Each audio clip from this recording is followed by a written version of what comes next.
Partai politik tidak akan berani mengambil resiko kalau ada investigasi hukum. Apa iya dari pihak 03 khawatir kalau... Aduh, slow bang. Assalamualaikum warahmatullahi wabarakatuh. Selamat datang kembali di channel Sarjana Politik ya teman-teman ya. Dan gimana kabar kalian hari ini? Puasanya lancar nggak? Langsung saja tanpa basa-basi kita akan membahas bagaimana acara yang digelar oleh ILC di TV One ini menampilkan beberapa tokoh publik yang seperti kita ketahui bahwa artisnya masih sama teman-teman, dan salah satu dari antara mereka adalah adanya Aldiana Pitupulu dan Bapak Fahri Hamzah, lalu ada juga Muhammad Kodari dan beberapa aktivis lain seperti Ferry Amsari yang pernah memerankan film Dirty Food. Oke, dari diskusi yang santai ini namun percakapan mereka benar-benar asik teman-teman ya, dan bisa membawa kita berpikir secara logis teman-teman ya. Apalagi penjelasan dari Bang Fahri ini sangat terstruktur ya, mulai dari kampanye, pemilu hingga pemilihan umum hingga hasil quick count atau exit poll teman-teman ya. Jadi penjelasan dari Bang Fahri ini menurut saya benar-benar logis teman-teman ya. Oke, tanpa perlu berlama-lama ya, kita langsung saja menyaksikan video-video singkat di channel Sarjana Politik ya. Semoga kalian tidak gagal paham, dan apabila kalian ingin menonton videonya secara lengkap silakan langsung ke situs resminya di TV One temen ya, dengan judul ILC hak angket jadi atau tidak jadi teman-teman. Selamat menyaksikan.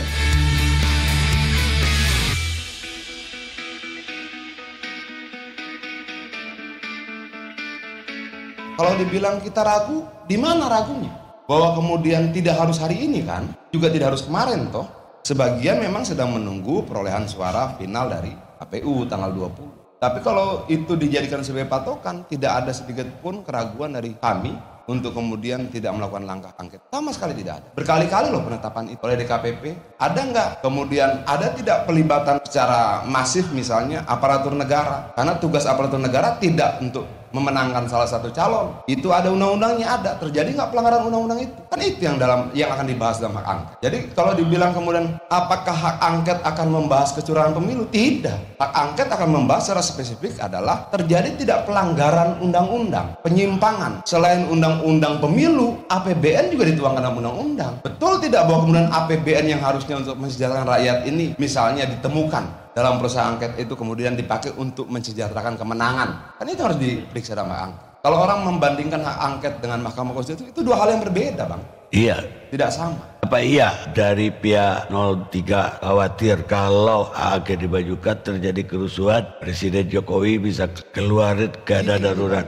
Kalau memang kemudian hak angket itu identik dengan kerusuhan, hapus aja dari konstitusinya. Kalau kemudian melaksanakan apa yang termaktub dalam konstitusi, kita khawatir, ya hapus aja. Bersidang lagi MPR-nya, diamandemen lagi pasal itu. Walah bang ono ai sampe niki bang. Bagaimana mungkin sebuah aturan yang ada secara konstitusional menjadi ketakutan buat bangsa ini, menjadi ketakutan buat pemerintah, menjadi ketakutan buat orang-orang tertentu? Nggak boleh dong. Konstitusi itu tidak boleh menakutkan buat rakyat. Orang di aturan yang kita bersama kok dan disetujui. Oke, pertanyaannya, hak angket itu ada di dalam konstitusi? Ada. Kenapa kita takut? Kenapa kita takut? Kenapa kita khawatir? Kenapa kita berlebihan melihat apa yang memang diberikan kewenangannya oleh konstitusi? Nggak boleh. Nggak boleh. Harusnya kita bangga, harusnya kita senang ketika kemudian yang dilakukan adalah langkah konstitusional, bukan mengingkari konstitusi, bukan memanfaatkan atau memanipulasi konstitusi, tapi secara konstitusional kita lakukan. Nah, jadi kami segerakan saja. Saya juga tidak mematok angka 50 atau berapa, tapi dalam hitungan 2 hari tiba-tiba saya ngajak beberapa teman, nyaris tidak ada yang menolak, bahkan ada yang minta untuk direferensikan ke sejumlah nama untuk ikut serta. Nah, soal tadi kerusuhan atau ada rame-rame, justru menurut saya hak angket ini justru harus dijalankan untuk mencegah kerusuhan. Konsep dasarnya kan ada Om Ferry Amsari nih, Ferry Amsari nanti akan menjelaskan secara keterangan fungsi dari hukum dan fungsi dari tata negara. Jadi Ferry Amsari ini belajar hukum tata negara, bukan hukum rusuh negara. Kenapa? Karena tesisnya adalah hukum dia berkontribusi untuk mengatur negara supaya in order dalam satu keteraturan. Saya nggak mau bilang bahwa yang dirugikan dari hak angket ini mungkin 02, mungkin juga 01 dan 03. Barangkali kecurangan itu juga menguntungkan setiap angka yang maju di kontestasi kemarin. Karena memang banyak kekacauan yang kami terima sebagai non-partai, non-parpol, itu lebih banyak menguntungkan kekacauan itu pada si 02. Yang mana Bang? Ya soal Fahri Hamzah. Kalau soal cemen enggak. Kalau soal cemen saya tidak setuju. Kemarin itu saya diundang ke ILC. Saya sudah sempat jawab nggak bisa terkota. Tiba-tiba masuk pesan dari sekjen. Berangkat, saya pulang. Untuk bicara apa? Hak angket. Clear? Clear. Apa yang disampaikan bahwa ada dugaan-dugaan yang secara sistemik itu penggunaan kekuasaan yang disalahgunakan atau kemudian sumber daya negara yang juga disalahgunakan dan itu menguntungkan paslon tertentu atau kemudian juga politik APBN yang digunakan juga secara sewenang-wenang misalnya termasuk juga dugaan pelibatan baik itu penegak hukum atau kemudian bahkan aparat keamanan, ASN, birokrasi dan lain-lain yang kemudian ini akan dilakukan lagi untuk pilkada yang akan datang. Dan saya kira ini bukan untuk kemudian pemuasan ya partai politik yang akan mengusung hak angket. Tidak, ini sesungguhnya kan hak rakyat Indonesia. Jadi kenapa kemudian saya sangat mensyukuri ketika ada survei Kompas yang menyatakan bahwa 62% lebih rakyat Indonesia itu memberikan dukungan kepada hak angket. Saya yakin bahwa di antara yang 62% itu juga sebagian pasti ada yang kemarin memilih sangat beragam pilihannya ya. Bisa 01, bisa 02, 03. Artinya mereka pasti tersebar di antara 3 paslon ini kalau konteksnya Pilpres itu. Survei yang mana Bu? Kok kita nggak tahu ya?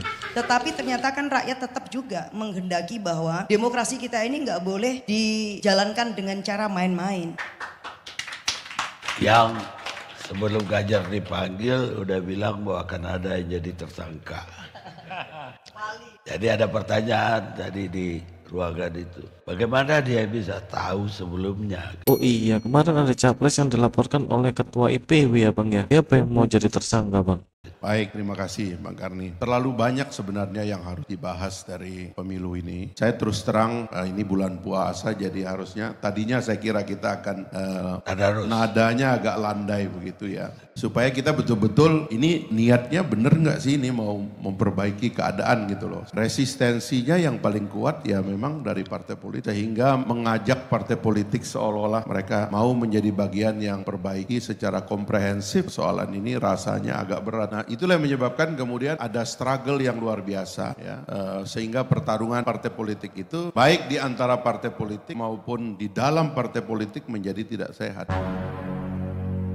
Dan inilah sebenarnya di antara sumber-sumber kekacauan dan kecurangan, terutama kecurangan di dalam partai politik sendiri Bang. Sehingga kemudian banyak penonton yang jadi pemain, banyak pemain yang jadi penonton. Tapi kalau di dalam pembacaan saya terkait pemilu kemarin itu kan ada 5 kotak Bang ya, kecuali di DKI ya. Kotak pertama kotak Pilpres, kotak kedua kotak DPD, kotak ketiga kotak DPR RI, kotak keempat DPR Provinsi, baru kotak kelima DPR Kabupaten Kota. Dari sisi engagement rakyat pemilih kepada pencoblosan itu Bang, menurut saya ya, kita tidak bisa mengalahkan keunggulan Pilpres. Karena Pilpres itu kotaknya cuma 3, artinya kolomnya cuma 3, kandidatnya itu cuma 3, orangnya ada 6. Orang ini berbulan-bulan kita diskusikan dan tampil di media dia berbicara, meyakinkan rakyat, menjelaskan beda apa nomor 1, 2, 3, menjelaskan latar belakangnya, dinilai reputasinya, track recordnya dan sebagainya. Sehingga pengenalan rakyat kepada calon presiden itu tertinggi sebenarnya. Karena pengenalan tertinggi itulah ya dan sebagainya, itulah yang menyebabkan adanya kesulitan elemen-elemen lain untuk mempengaruhi pemilih dalam Pilpres. Jadi yang disebut kekuasaan, tekan menekan, uang dan sebagainya di Pilpres agak sulit. Karena ada engagement yang kuat. Yang itu tidak terjadi di Pileg. Berat sekali Pileg ini. Yang kedua, Pilpres ini kotaknya dihitung pertama Bang. Jadi kalau jam 1 selesai pencoblosan, isoma 1 jam, paling tidak jam 2 sudah dihitung. Penontonnya masih banyak, saksinya masih lengkap ya, dan lain-lainnya masih lengkap. Sehingga waktu kita lihat hasil exit poll dan quick count, relatif itu konsisten. Kalau kita letakkan ini menjadi bagian dari sengketa itu yang berat diterima. Meskipun saya, mohon maaf Bang, pengalaman saya di DPR. Dan yang paling banyak disalahkan nanti ya adalah partai politik. Para pimpinan parpol akan sadar juga bahwa mereka bisa menjadi bagian yang tertuduh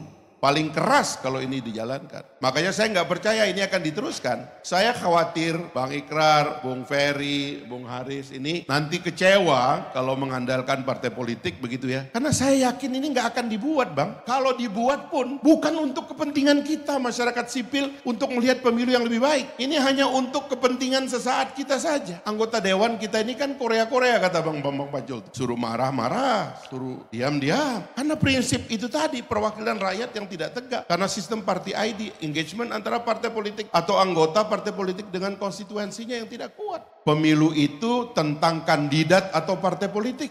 Kita mesti selesaikan dong soal ini. Karena kalau sistemnya kita campur-campur Bang, itu yang membuat anomali.